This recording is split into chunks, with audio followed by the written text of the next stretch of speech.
It only takes one day, 24 hours, 1,440 minutes to have your life completely shifted. July 29, 2010 scarred my life with an atrocious mishap. This day marked what my future would and would not be like. The clock struck 3:20, the bell rang, and I bolted out of class and toward Fishburne Avenue, where my truck was parked. I was committed to going to my psychotic ex-girlfriend's house that day. I did so, rushing all the stoplights and even taking the red lights in the corner of her house. It was the beginning of my senior year, so life was good.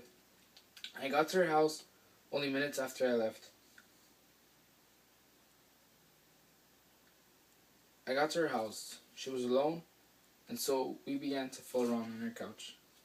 In the heat of the moment, she told me she had to use the restroom and she'd be back in a minute. I actually was waiting for her return. I turned on the television and saw on there something I do not wish upon on my worst enemies. Channel 22's 4 o'clock news reported the death of my uncle and godfather. The reporter's smile mocked the death of my uncle, and thousands were glad to see him fall. The moment my brain processed the information, a tear sprinted down my cheek as if it were running a 100-meter dash at the Olympics. I heard the door open. I angrily and disgustedly wiped the tear off my face. I headed toward the door, with my head pointed downward as if in defeat. She called out my name, and I only replied with that sound you make trying to clear your nose from running. I never went back nor I spoke to her again. It would have been too embarrassing. I got in my truck and called my dad, for I knew he hadn't been aware that his cousin and best friend had been in a tragic death, or else he would have called me. My uncle was gunned down in his home by Mexican military. Just a couple of months before, in April, his son, my cousin, had been kidnapped and tortured. He left his kids with no father, no old man to give them that wise man's advice. He was a great man and did what he thought was best for his family. But he not only left them with millions of dollars for it, but also millions of problems. I realized that all the money in the world was nothing if it wasn't earned right.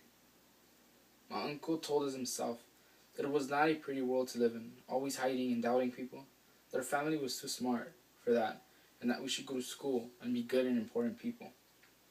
He was a great businessman, who I learned everything about business that I know, and this has helped me be an efficient salesman. I believe that in this situation